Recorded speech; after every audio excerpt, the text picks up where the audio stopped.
증명하지만 믿을 수 없다 38번째 3차 방정식 풀이입니다. 오늘은 쉬운 문제를 하나 풀어보면서 시작하겠습니다. 저번 영상에서 소개하였던 아랍의 수학자 알콰리즈미가 소개하는 문제입니다. 알콰리즈미의 책에는 다음과 같은 유산상속의 문제가 나오고 있습니다. 17마리의 낙타를 2분의 1, 3분의 1, 9분의 1로 나누는 문제인데요. 어떻게 나누어야 할까요? 알콰리즈미의 해설입니다. 지혜로운 사람이 자신의 낙타 한 마리를 합쳐서 9마리, 6마리, 2마리로 나누었다는 이야기네요. 들어본 적이 있으신 문제인가요? 이제 오늘의 이야기를 시작하겠습니다. 저번 시간에는 알콰리즘의 방법을 따라서 2차 방정식의 근을 만들어 보았습니다. 오늘 영상에서는 보다 높은 차수의 방정식들에 대해서 이야기해 보겠습니다. 알콰리즘의 업적을 이어서 아랍 문명권에서는 대수에 대한 이론들이 많이 발전하였고 11세기에 이르러서는 페르시아의 시인이자 수학자 오마르 카이암이 3차 방정식 이론에서 상당한 진전을 보여주었습니다. 카이암은 특이하게도 시인이자 수학자였습니다. 그의 시를 하나 감상해 볼까요? 그는 초기 논문에서 3차 방정식이 2개 이상의 해를 가질 수 있다는 것을 발견했고 컴퍼스와 자를 사용하여 풀 수는 없다고 말했습니다. 카이암은 기하학적 해를 찾았는데 그의 후기 작품인 대수에 관한 논문에서 원뿔곡선들 사이의 교점을 통해 3차 방정식의 기하학적 해를 찾아내는 방법을 밝히고 있으며 그에 따라 3차 방정식에 대한 정교한 분류를 작성했습니다. 카이암의 방법을 하나 볼까요? 포물선이 있습니다. 원점을 지나는 원을 하나 그려놓고요. 둘의 교점을 구합니다. 교점을 한 꼭지점으로 하여 직각삼각형을 그리면 직각삼각형의 성질로부터 y제곱에 대한 식을 만들 수 있습니다. 포물선의 식을 대입해서 정리하면 3차 방정식이 만들어지네요. 이와 같이 기하학적 방법으로 3차 방정식을 풀 수 있답니다. 카이암은 기하학적으로는 상당한 성공을 거두었습니다. 그런데 3차 방정식의 근을 추출하기 위한 대수적인 공식을 내놓으려고 시도했지만 완전한 성공에는 이르지 못했습니다. 우리는 이러한 근을 대수로 표현하려고 노력했지만 실패했습니다. 그러나 우리 뒤를 이을 사람들이 성공할 수도 있습니다. 라고 오마르 카이암이 말했습니다. 일반적인 해법에는 이르지 못했지만 이와 같은 연구는 유럽으로 전해졌습니다. 이야기는 먼저 4차 방정식에 대한 이야기로부터 시작합니다. 수학자 지롤라모 카르다노의 시종이었다가 나중에 제자가 된 로드비코 페라리는 1540년 4차 방정식의 해법을 발견하였습니다. 방법의 핵심만을 간단히 살펴볼까요? 4차 방정식이 있습니다. 나눕니다. 식을 변형하고 완전 4제곱으로 묶습니다. 식을 차례로 변형합니다. 결국 식을 이와 같이 변형할 수 있네요. 3창의 개수를 없애버릴 수 있습니다. 그래프로 생각하자면 간단한 평행이동을 한 것이라고 말할 수도 있습니다. 이제 이 4차 방정식을 풀면 됩니다. 만약 1창의 개수가 0이라면 쉽습니다. 사실상의 2차 방정식이니까요. 그렇지 않다면 어떨까요? 페라리는 여기서 단순한 생각을 하나 떠올렸습니다. 인수분해 할 수 있다고 가정한 것입니다. 어떻게 생각했을까요? 우선 x 4제곱이 있는 부분을 완전제곱이 되게 만들어 봅니다. 이때 이 식도 완전제곱식이라면 어떨까요? 제곱 빼기 제곱 합차 공식을 써서 완벽히 2개의 2차 방정식으로 분리할 수 있습니다. 그래서 판별식을 써봅니다. 정리했더니 3차 방정식이 얻어지는군요. 3차 방정식을 풀 수 있으면 임의로 주어진 4차 방정식을 완벽히 풀어낼 수 있게 된다는 뜻입니다. 하지만 여기에서 멈출 수밖에 없었습니다. 3차 방정식을 푸는 방법을 몰랐거든요. 다행스럽게도 그보다 몇 년 전인 1535년에 이미 3차 방정식의 풀이로 이름을 날리고 있었던 사람이 있었습니다. 말더드미 니콜로 타르탈리아였습니다.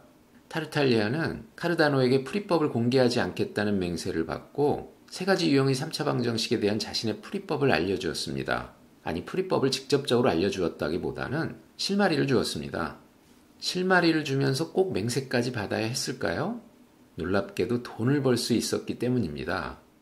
당시에는 일종의 수학 승부가 유행하고 있었습니다. 그리고 승부에서 이긴 사람은 명예와 함께 상금을 받을 수 있었습니다. 꽤 돈벌이가 되었답니다. 타르탈리아가 유명해진 것도 안토니오 피오로라는 사람과의 수학 승부에서 완승했기 때문인데요.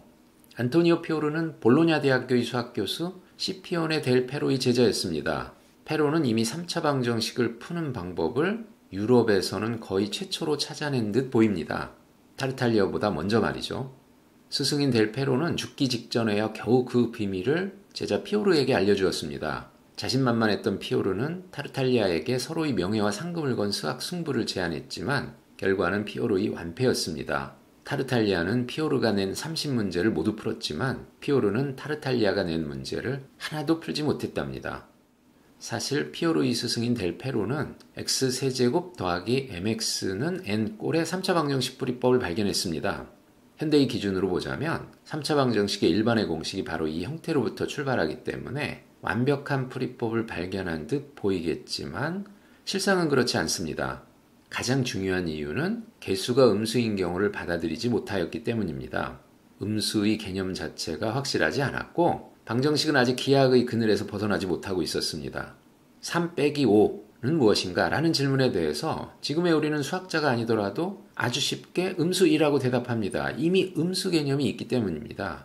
하지만 이 시기를 비롯하여 이후로도 오랜 동안 수학자들은 3 빼기 5에 대해서 제대로 대답하지 못하였습니다.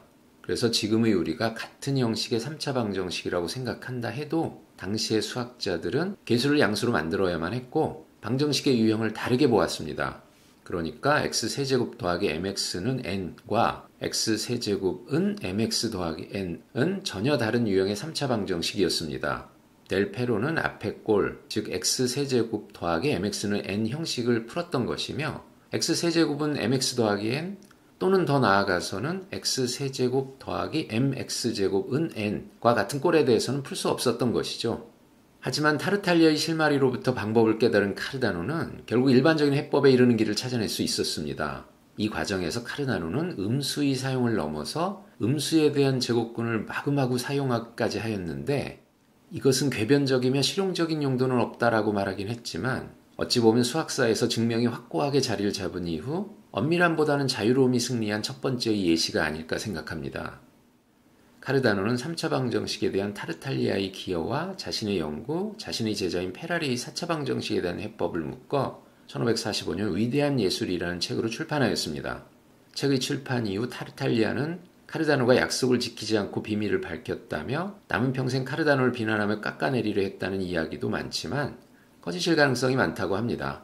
책을 출판하기 전에 카르다노는 델 페로의 유품인 원고를 보며 타르탈리아보다 앞선 델 페로의 해법을 확인했다고 합니다. 더구나 위대한 예술 출판 이후인 1548년 8월 밀라노의 한 성당에서 페라리와 타르탈리아의 수학 승부가 많은 군중이 모인 가운데 벌어졌고 이 승부에서 페라리가 완승을 거두면서 카르다노의 해법이 확실히 타르탈리아의 방법보다 일반화였음을 확실히 확인시켜 주었다고 하네요. 카르다노의 방법을 따라 3차 방정식을 풀어보겠습니다. 먼저 일반적인 3차 방정식은 2차 항이 없는 다음과 같은 꼴로 변형이 되니 여기에서부터 시작하겠습니다. 4차 방정식에서와 똑같이 생각하면 됩니다. 그런데 이것을 완전 세제곱으로 묶을 수는 없습니다. 그래서 차선책으로 완전 세제곱식을 변형한 식을 이용하겠습니다. 이제 이것을 하나의 틀로 해서 두 개의 방정식을 맞춰 보겠습니다. 손쉽게 맞춰 볼 수 있겠죠? 이제 이것을 먼저 풀어보면 되겠군요. 세제곱으로 변형해 놓고 나면 a세제곱과 b세제곱에 대한 2차 방정식을 만들 수 있습니다. 2차 방정식을 풀면 됩니다. 근의 공식에 집어넣고 근을 구합니다. 이것이 a세제곱 또는 b세제곱의 값이죠. 세제곱근을 이용하여 a와 b를 구할 수 있습니다. 이제 끝입니다. 3차 방정식을 완벽하게 풀 수 있군요. 방법을 정리해 볼까요? 4차는 3차로, 3차는 2차로 내려서 풉니다. 결국 사칙연산하고 2차 방정식으로 끌어내리고 그리고 세제곱근을 구한다입니다. 그런데 2차 방정식은 결국 제곱근 구하기였죠? 따라서 다시 정리할 수 있습니다. 사칙연산한다, 제곱근 구한다, 세제곱근 구한다입니다. 오늘은 3차 방정식에 대한 근의 공식을 만들어 보았습니다.